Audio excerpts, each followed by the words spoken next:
Are you guys excited about the next panel? Yes? Okay.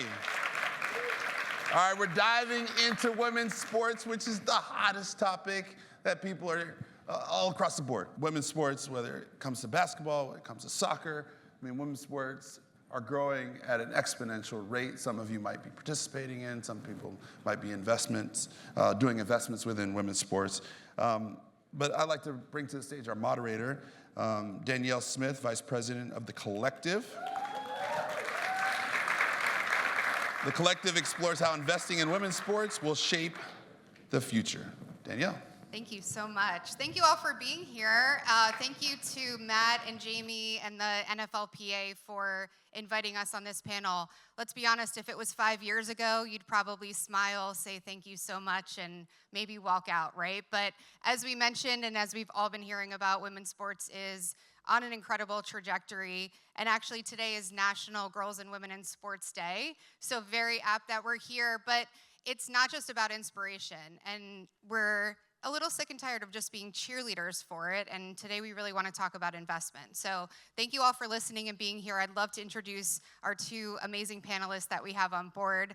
First, we have Stephanie Martin, Chief Marketing Officer of I was going to say this wrong, of League One Volleyball. You can't say love volleyball. So League One Volleyball, who are just really starting their inaugural season, and I know she has some incredible things to talk about from an investment and growth standpoint. And then also Allie Krieger. Allie, who many of you probably know, but Allie is an NWSL champion, a current advocate for her old club, Gotham, and has won and participated on many World Cup stages with our U.S. women's national team in soccer. So welcome, both of you. Thank you so much for joining. Just gonna sit right here. So we're just gonna start it off with a little bit about investment in women's sports, right? That's why we're here today. So would love, Stephanie, we'll start with you. What are you seeing about kind of the growth of women's sports from the investment landscape, and maybe talk about some of your investment strategies and how you have really strategically launched League One Volleyball? Yeah, well, thank you for having me. Nice to be here and be here in front of everyone. So League One Volleyball is a new pro league that launched this year. We just had our first matches in January, which is incredible to be here at this place. But we're also the largest youth volleyball community with more than 17,000 kids playing in our system today. So for us, it's really been about three things. We have been in the market for 5 years. And what's different about the way that we've built League One Volleyball is we really started at the grassroots level. So it was really looking at youth as part of our market, and then really looking to see how we could address a gap. And I think for the gap that we saw were, from a pro perspective, women always had to go overseas to play. And so there was no opportunity for literally the best of the best to come and play here in the US. Our women's team won gold in 2020 and came home to no fanfare. And so to be able to enable these women to play at home in front of their friends and family was our impetus from the beginning. And what's been really interesting over the past few years with how we've approached investment, we've seen that investors are really resonating with our youth model in particular. We're the only league that has a youth to pro component. And it's a unique model. We have girls that are 12 to 18 playing in our market. It's a demographic that is very influential. It's going to be the most, it's going to be the wealthiest generation. Gen Z is, it's going to have the greatest spending power. So that's been resonating. We've also seen what's been interesting is this kind of what we call a consistency of execution. So since we've built this youth volleyball community across the country, and we've done it over the past 5 years, when we went to commercialize the pro league, and our investors already knew that we had success in the market. So it wasn't is this going to be commercially viable? They were already seeing that it could be a commercial success. So I think being able to build from the grassroots up has been something that has been for us a real boon, and it's also incredibly important to fill a real gap when it comes to girls. It's interesting you said that from the start, because of the timing that you started. We've heard women's sports and investing, even in girls and women, be the right thing to do, right? We should check this box. We should invest in women just as much And we've been fighting on the women's sports side of it being the social good and the must-do versus this is good business and this is good to have. So, Allie, I'd love to hear from you and your perspective of the financial stability and kind of what's missing still as we continue to see this trajectory grow within kind of women's sports investment landscape.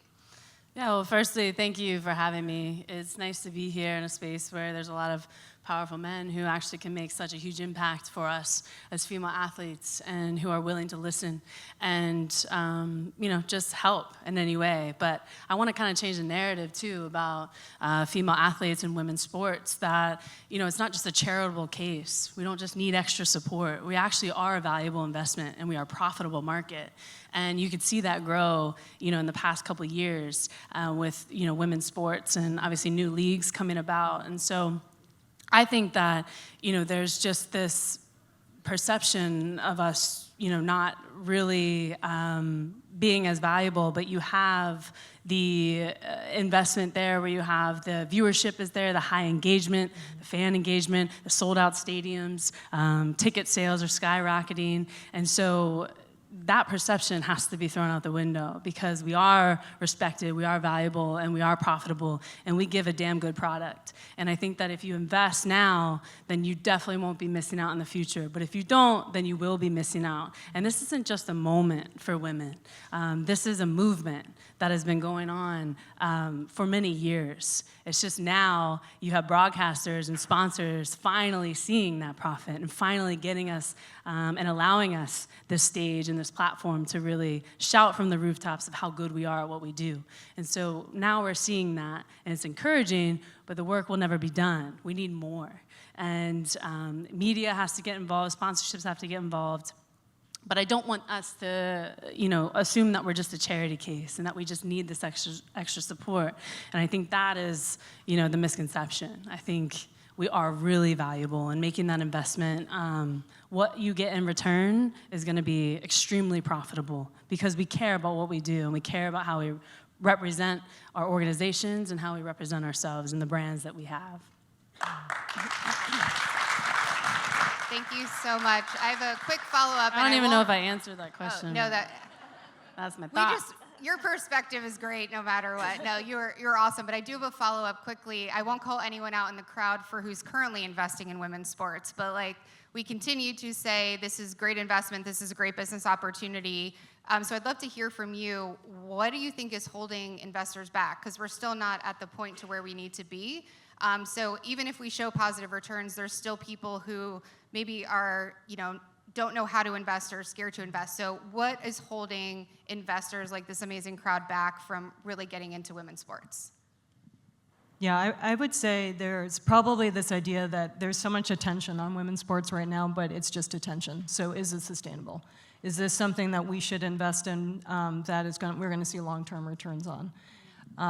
And I would say just based on what we've seen, and I think we're kind of seeing across soccer, women's basketball, there's so much investment that's happening where cities are vying for.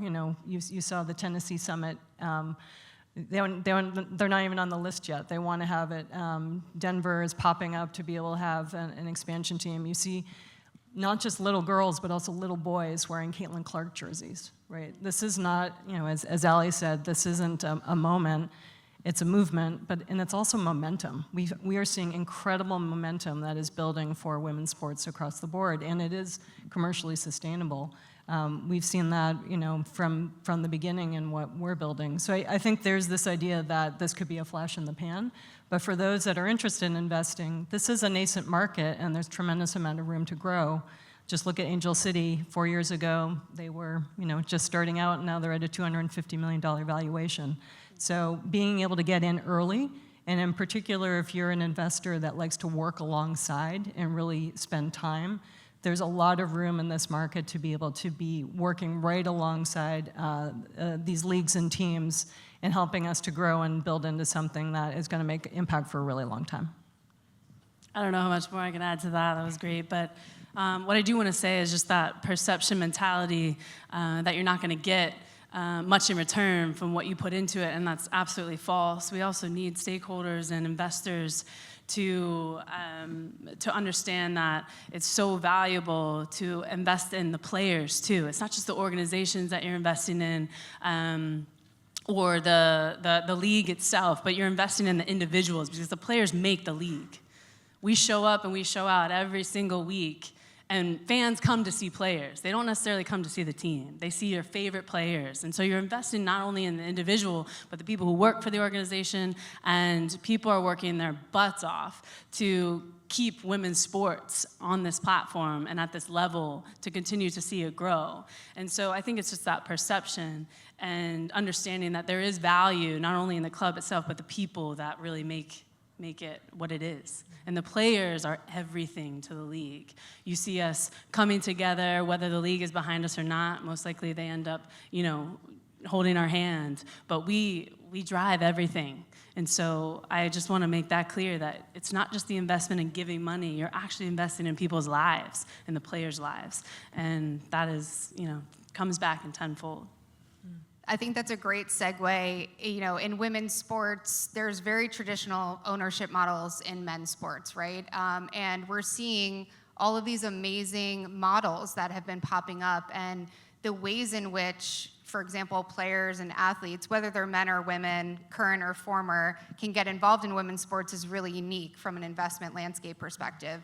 I think alongside that comes these amazing new leagues like League One Volleyball, Unrivaled, right? Some of these new formats that we're seeing that not only allows the players opportunities, but also provides a new aspect for fans, right? And that continued growth.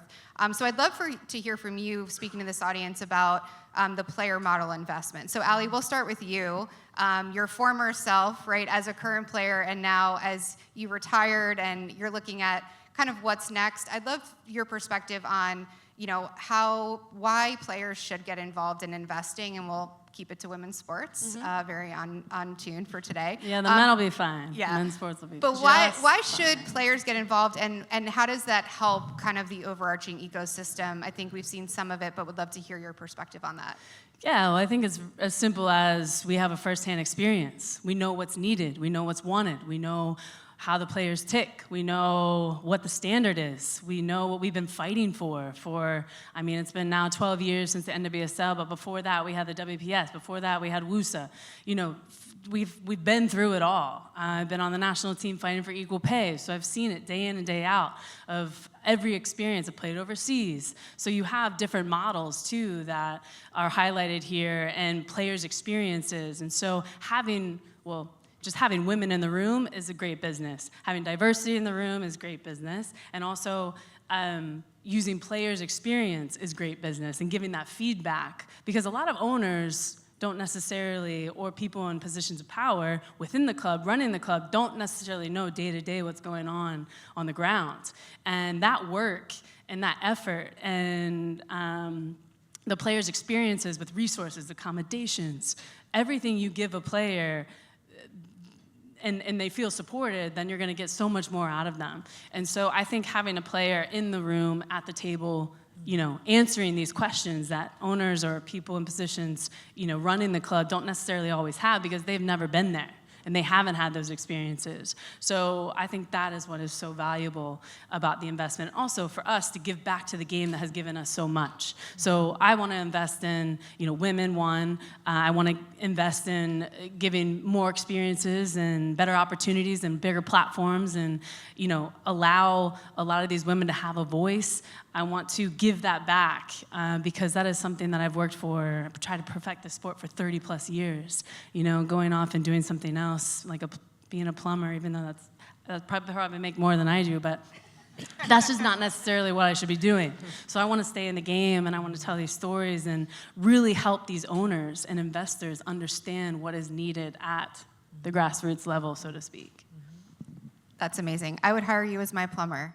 I would Thank trust you. for I'm you actually to renovating do a that. house right now, so I might need to YouTube a few things. I love that. Her third career will be Yeah, right? watch it now. Just do it all. Stephanie, you and the League One volleyball team have done an incredible job. We've seen a lot of investment announcements, both in people and then kind of continuing to secure funds into 24 into your launching this year.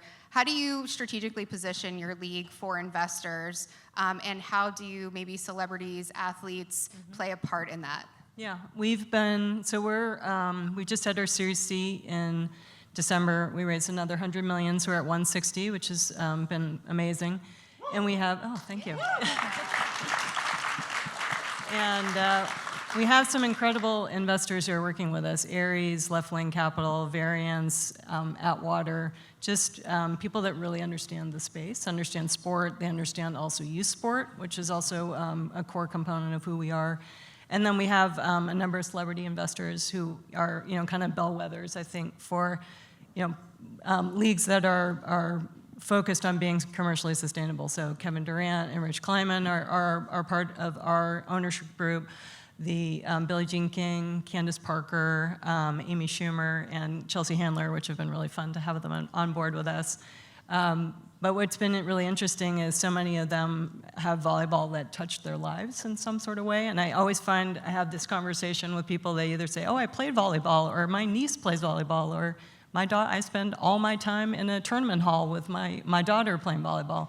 So it's something that seems to be, it's more prolific than I ever imagined. And not growing up playing volleyball, I played soccer growing up, so I thought that was the #1 girls sport in the country, but volleyball turns out is the #1 girls team sport in the country. And so there's this amazing trajectory that's happening as well.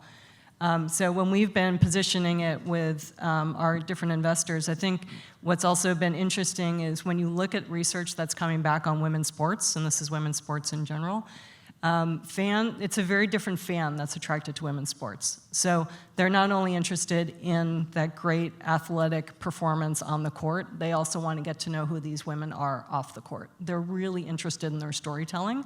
And so it gives us such a richer opportunity to be able to connect fans in a really authentic way. And because we have that direct access to fans and fans to the athletes that they care about, they're just that much more engaged. So it's a younger audience, they're much more digitally forward, and so for investors, that's incredibly attractive because that's where the growth is. And so we've really approached our investment from the standpoint of, we're building intentionally, we're building slowly, we're not going out there, kind of putting too much investment in things that don't make sense. We're really being methodical about how we're building, and so we've attracted like-minded people, and I think that's when you're thinking about where you're putting in your investment, it really is about being values aligned. And that's why I think we've had a lot of great success and continue to attract the type of people that are interested in both purpose and profit, because we want to build a modern league for the modern athlete, and the modern athlete's a woman. Amazing, yes. Yeah. I want to make sure we stay on time, so I have kind of a two-part closing question so I don't take up too much time. As we were walking in the room, a lot of times especially at the Collective, we talk about women's sports all the time and investing in women, and a lot of times our audience is women, which is amazing, but we always say we're speaking to the crowd that already believes in this and already knows this. And so when we walked in today, I'm so thankful to all of you and for us to have this opportunity to really talk to men as well, who can have an impact. So would love to understand, what is the impact that you see from men also investing, and whether that's their money, their time, their energy, bringing their daughters to games, or supporting the women in their life to be able to participate. What impact do you think that has? And then we'll do a final closing. If you had one piece of kind of takeaway advice, not advice, but if you're thinking about the investment landscape within women's sports, what would you say to this crowd? Yeah, I think that if you know any women, or they have a positive effect on your life, like daughters or wives or sisters or aunts, nieces, I think that you find them super valuable, and you find out what they love to do is also really valuable. So why not invest in helping them continue to dream big and what they want to do and what they choose to do? And if that's women's sports, that's great. If it's anything else in any other industry, that's also extremely important. So why not invest in them as well? And I think that I think that you just have to, as an investor, just fully commit. I think the problem is there's this hesitation of fully committing and backing, women. And I think that once you fully commit, you can see that value, you can see that return. And I think going to games, supporting women in your life, going to games, taking your friends and your family. For example, I took my daughter to a women's hockey game in New York, and she was enamored. And I never realized how impactful that would be on her life, because now she loves playing hockey, or she loves hockey, and she loves to watch. And I feel like I had just positively impacted her life in that small moment where she couldn't take her eyes off of the match. And so I think if you bring your family, you bring your friends, they're going to want to, one time, they're going to want to continue to come back. And it's an exciting game, and it's not comparable to our male counterparts, specifically talking about football. It's not, or the real football, I should say. No, I'm just kidding. All jokes aside, tough crowd, okay? No, but it's not just about that. It's a different type of game, and you can't compare it. It's also so enjoyable to watch, and it can be both. And I think that if you continue to support female athletes in your city, support the teams in your city, tell your friends and family about it, I think that is what we need more. Tell people to watch games, watch women's sports at home. Little do you know that you're actually going to really enjoy it, and then you're going to continue to support and watch again. So that is what I want to say. Just don't be afraid to commit to supporting us, and don't be afraid to commit fully in order to, realize that the return is going to be so great. And just do it. Just do it. Honestly, it's simple as that. We are worth it, and we deserve it, and we are valuable, and we do a damn good job at what we do. And I think I could speak for every female athlete that we put the same amount of work, we endure the same amount mentally, physically, emotionally as our male counterparts, and we show up and we show out. Yes. All right, we'll end with Stephanie. Any final thoughts for the crowd? I think we should end with Allie. No, I would just implore you all to come and participate and buy the merch and watch the show and bring your kids and keep doing what you're already doing, which is your coaching and being invested in youth sports and really making sure that we can support every dream that a child has, because they may not make it to pro level or even a collegiate level, but the lessons that they learn from youth sports are invaluable. And I think we all know the stat that 96% of women that are in the C-suite played sports in their lifetime. So you are impacting women in a really dynamic way when you do that. So however you can invest and pour into people, just know that it will definitely give you tremendous returns. So thank you all for letting us come out here and share our thoughts. Thank you so much. Thank you all. Thank you, Allie and Stephanie and the NFLPA for having us.